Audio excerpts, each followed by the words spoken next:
Hello students, welcome back. बेटा, आज का हमारा टॉपिक है डीएनए फिंगर प्रिंटिंग, जो आपके again molecular basis of inheritance का आई थिंक लास्ट टॉपिक है डीएनए फिंगर प्रिंटिंग। तो डीएनए फिंगर प्रिंटिंग होता क्या है? DNA finger printing creates a unique genetic profile for each person. मतलब हर जो भी इंडिविजुअल होता है, ईच जो इंडिविजुअल है उसकी अपनी एक यूनिक जेनेटिक प्रोफाइल हम बना सकते हैं with the help of DNA finger printing. जिस तरह से आजकल आप फ़ोन में थंबप्रिंट से थंब से लॉक ओपन होता है, वो जो फ़ोन है आपका, वो आपके थंब इम्प्रेशन से ही ओपन होता है, वो उसका यूनिक पैटर्न होता है।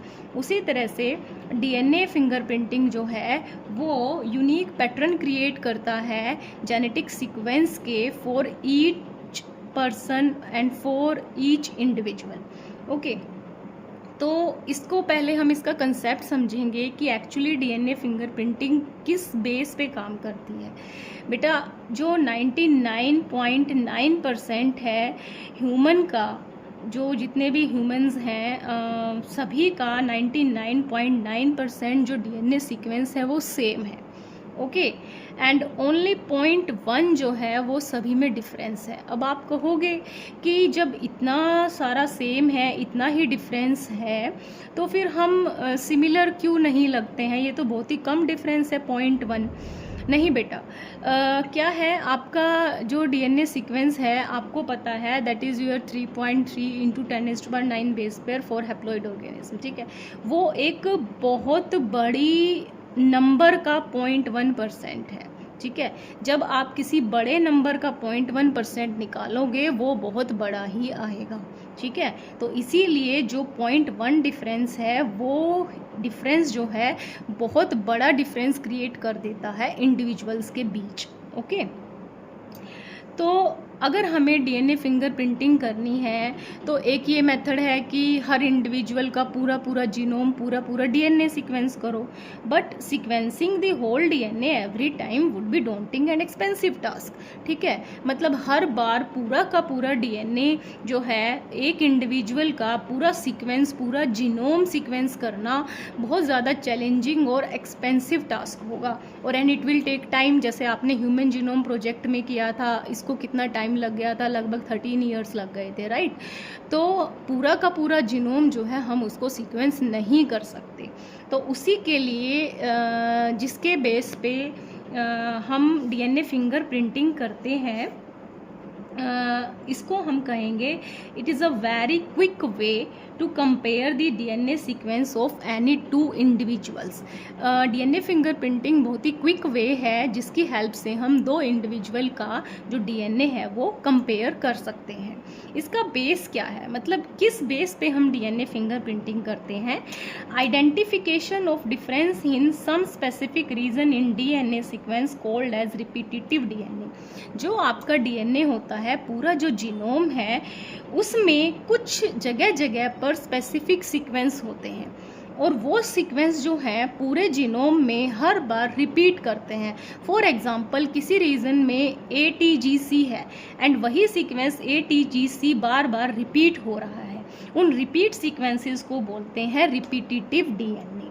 ओके, और जो ये रिपीटेड डीएनए होते हैं बहुत बार रिपीट करते हैं खुद को, और जनरली तुम्हारे डीएनए का मेजर पार्ट इन्हीं से बना होता है, और ये जो है नॉन कोडिंग होते हैं, means they do not code for any protein. But पहले इनको जंक डीएनए माना जाता था क्योंकि ये नॉन कोडिंग है, किसी प्रोटीन को नहीं बनाते। बट लेटर ऑन ये पता चला कि इनका बहुत इम्पोर्टेंट रोल है जीनोम इवोल्यूशन में, जीन के रेगुलेशन में, और जेनेटिक वेरिएशंस को स्टडी करने के लिए। ओके, जिस बेस पे तुम्हारा डीएनए फिंगर प्रिंटिंग भी है। अब मैंने कहा कि रिपीट सीक्वेंसेस प्रेजेंट है पूरे डीएनए में, कभी कहीं कहीं, और कंटिन्यूसली भी प्रेजेंट है, और इधर उधर भी स्केटर्ड भी है। ठीक है, उस बेस पे जो ये आपके रिपीट्स होते हैं बेटा, रिपीटेड डीएनए सीक्वेंस होते हैं, वो दो तरह के होते हैं, tandem repeats and interspersed repeats. Tandem repeats जो है वो कंटिन्यूस प्रेजेंट होते हैं किसी पर्टिकुलर रीजन में, ओके।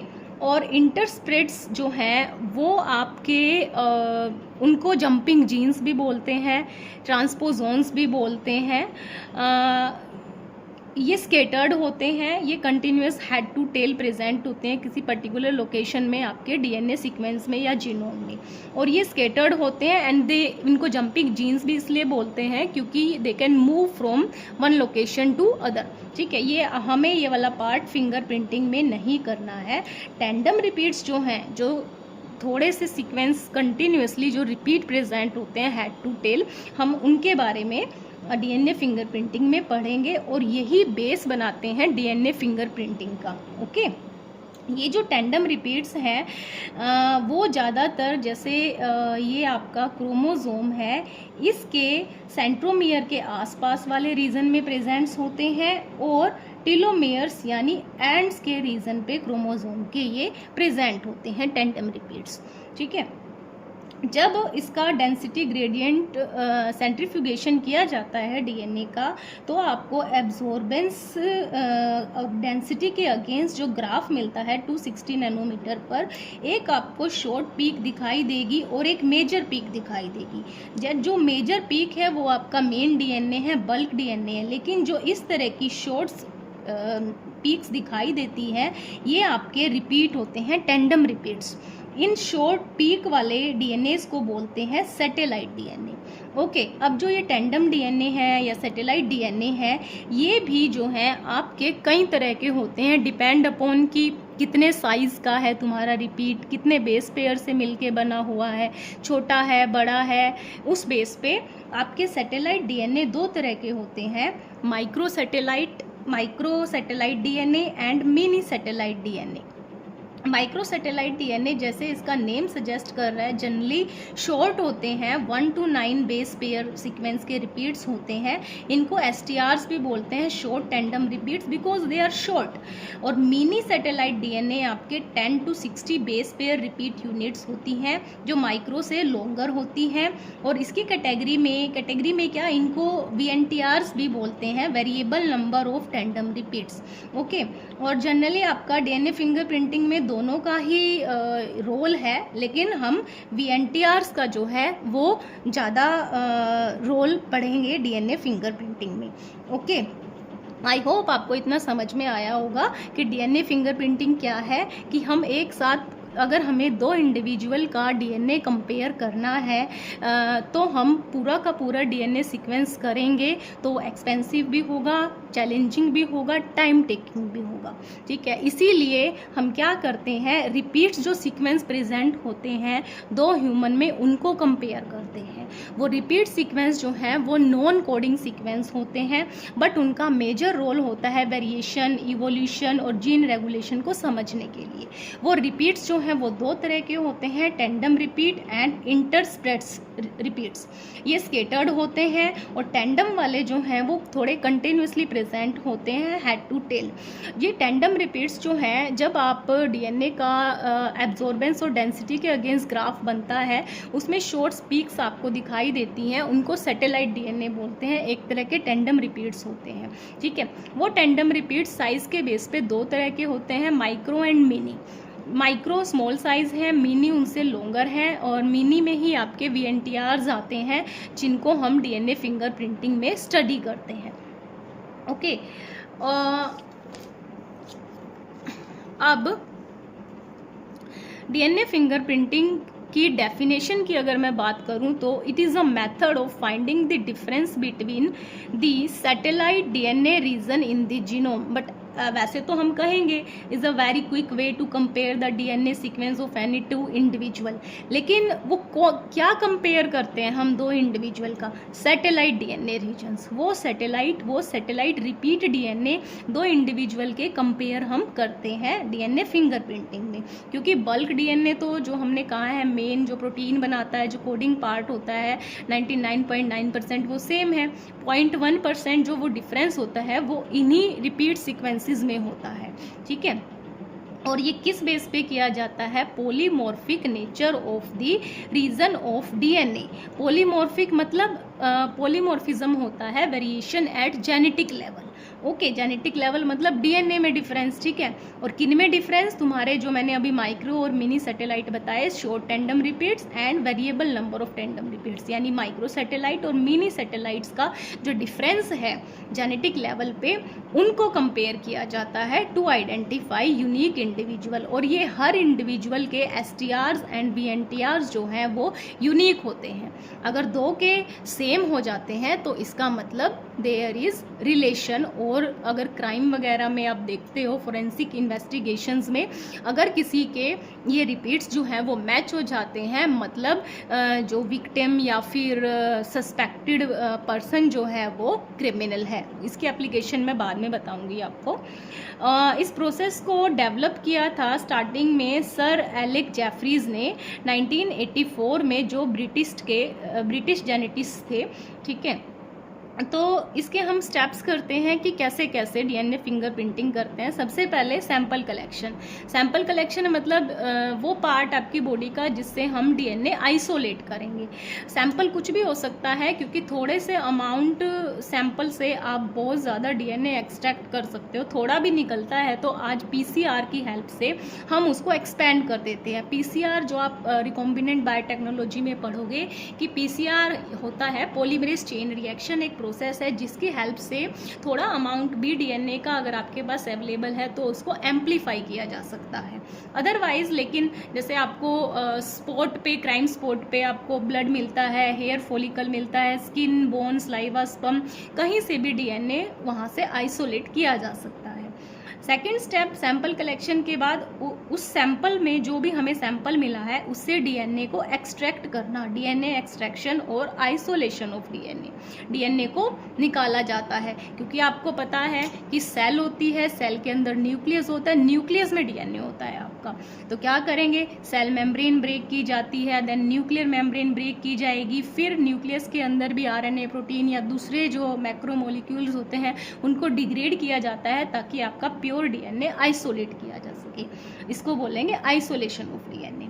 देन जैसे मैंने कहा कि पूरा डीएनए तो हमें सीक्वेंस नहीं करना है, और पूरा डीएनए सीक्वेंस करना तो it will be challenging task, तो इसीलिए फिर डीएनए को डाइजेस्ट करवाया जाता है या आपको तोड़ा जाता है with the help of enzyme restriction endonucleases. ये भी आप आरडीटी में पढ़ोगे। रिस्ट्रिक्शन एंडोन्यूक्लियेसिस वो एंजाइम है जो डीएनए को उसकी स्पेसिफिक सीक्वेंस पे कट करते हैं।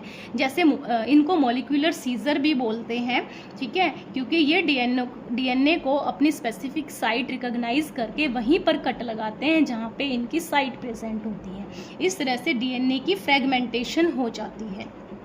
जब डीएनए के टुकड़े हो गए, पार्ट्स बन गए, फिर हम करते हैं separation of fragmented DNA by electrophoresis. Electrophoresis वो टेक्निक होती है जिसमें आप कैथोड, एनोड और चार्ज और साइज के बेस पे, डीएनए के साइज के बेस पे उन फ्रेगमेंट्स को सेपरेट किया जाता है। इसमें क्या होता है, इलेक्ट्रिक फील्ड लगाने पे जो आपके बड़े फ्रेगमेंट्स हैं ऑब्वियसली वो पीछे रह जाएंगे, छोटे जो फ्रेगमेंट्स हैं वो आगे भागेंगे। जैसे क्लास में कोई हैवी बच्चा है, जनरली रेस हो रही है तो वो पीछे रह जाता है और हल्के फुल्के बच्चे आगे भाग जाते हैं। उसी तरह से डीएनए फ्रेगमेंट्स का सेपरेशन होता है इलेक्ट्रोफोरेसिस की टेक्निक से। अब फ्रेगमेंट्स का जब सेपरेशन हो गया तो ये अरेंज हो गए हैं according to their size and weight. फिर इनको ट्रांसफ़र किया जाता है किसी शीट के ऊपर, सिंथेटिक मेम्ब्रेन के ऊपर, जिसको बोलते हैं नाइट्रोसेलुलोज की भी होती है वो, या कोई नायलॉन की मेम्ब्रेन होती है जिस पे वो इफेक्टिवली डीएनए बॉन्ड बना लेता है, ठीक है। इस टेक्निक को बोलते हैं ब्लोटिंग।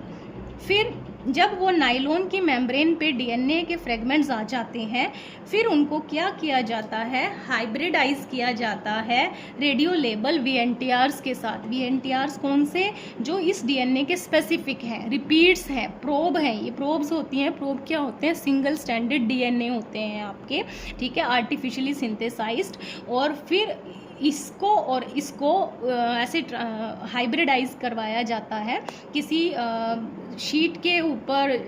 जो है आपकी प्रोब्स जो हैं वो अवेलेबल होंगी, ठीक है, ऑलरेडी। और फिर ये नायलॉन की जो मेम्ब्रेन है इसको इस पे डालेंगे, जिससे क्या होगा कि आपके जो डीएनए के फ्रेगमेंट्स हैं, जो जहाँ पे उनकी स्पेसिफिक प्रोब होगी, मतलब जिसकी प्रोब मतलब उसका कॉम्प्लीमेंट्री डीएनए सीक्वेंस, वहाँ पे जाके वो हाइब्रिडाइज हो जाएगा, ठीक है, हाइड्रोजन बॉन्डिंग कर लेगा, हाइब्रिडाइजेशन हो जाएगी। और ये जो प्रोब्स हैं ऑलरेडी इसके अंदर वो रेडियो लेबल्ड हैं, ठीक है, सो दैट वो रेडियो लेबल प्रोब जब जहाँ जहाँ पे हाइब्रिडाइजेशन होगी, फिर उसकी डिटेक्शन की जाती है एक्सरे की हेल्प से, ऑटो रेडियोग्राफी से। जहाँ जहाँ हाइब्रिडाइजेशन होगी प्रोब की डीएनए के साथ, वहाँ वहाँ पे आपको ऑटो रेडियोग्राफ मिलेगा, प्रॉपर बैंड मिलेंगे, ठीक है। And this is the pattern of that individual.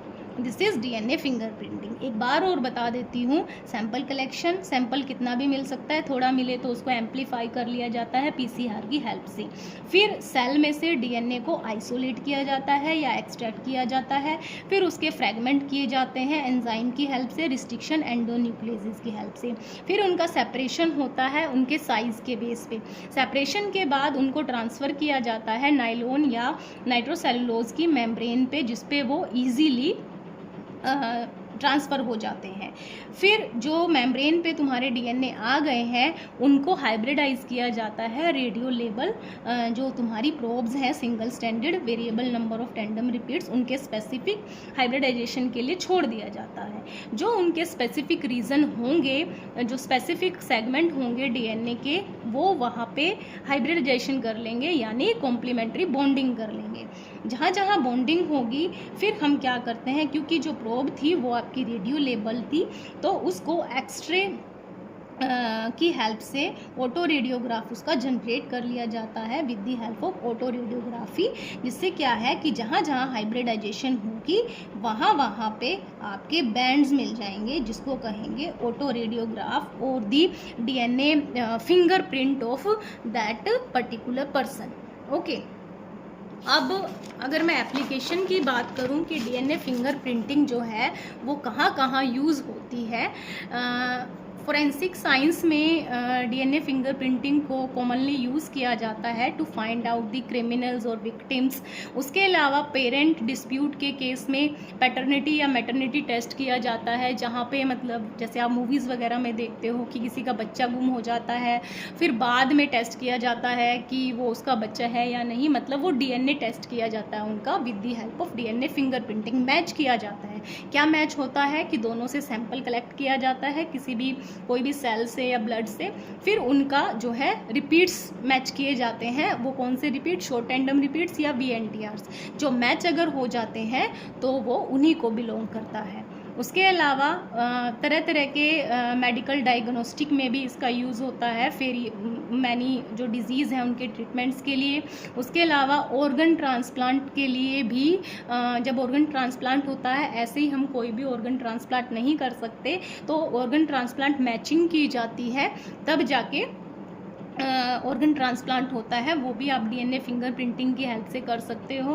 उसके अलावा अगर हमें रिसर्च करनी है, पॉपुलेशन एंड इवोल्यूशन को स्टडी करना है, ठीक है, कि पर्टिकुलर जो पहले ऑर्गेनिज्म थे उनके रिपीट्स जो हैं उनको स्टडी किया जाता है, जिससे इवोल्यूशन को स्टडी किया जा सकता है।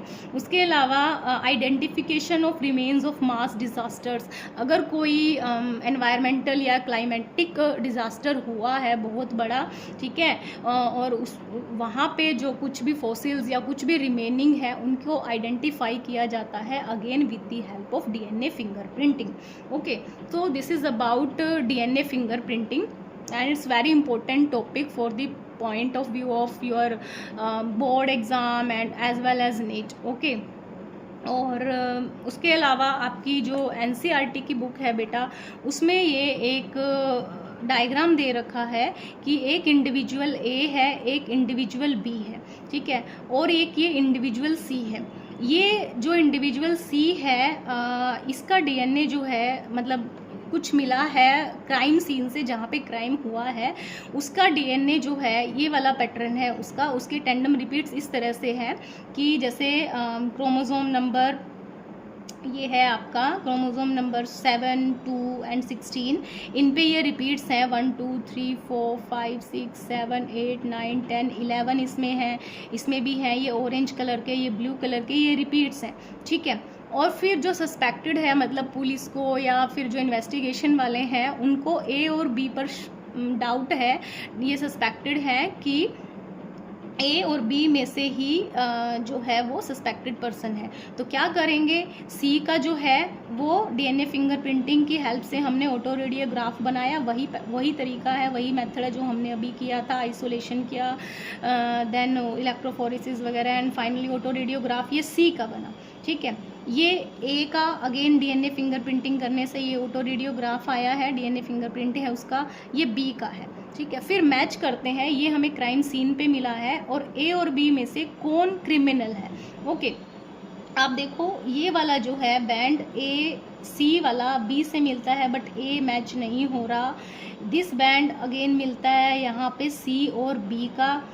दिस ये वाला तुम्हारा येलो वाला दोनों का ही मैच हो रहा है, एंड ये येलो अगेन बी से मैच हो रहा है, सी का बी से, ब्लू वाला भी मैच हो रहा है, अगेन यहाँ पे एक और ब्लू कॉमन है तो दोनों से ही मैच हो रहा है, और ये वाला ब्लू जो है बी से और सी का मैच हो रहा है। आप देखोगे कि एक दो जो है ए के भी मैच हो रहे हैं लेकिन ज़्यादा बी के मैच हो रहे हैं, ठीक है, उसको हम कंसीडर नहीं करेंगे। जिसका ज़्यादा अमाउंट मैच करेगा इसका मतलब वो जो है आपका क्रिमिनल है। तो इसका मतलब जो क्राइम सीन पे हमें सैंपल मिला था वो बी का ही था, बी और सी मैच हो रहे हैं तो B is the criminal. Okay, इसी तरह से फोरेंसिक इन्वेस्टिगेशंस में कई तरह के क्रिमिनल केसेस, मर्डर के केसेस, रेप के केसेस जो हैं वो सॉल्व किए जाते हैं, ठीक है।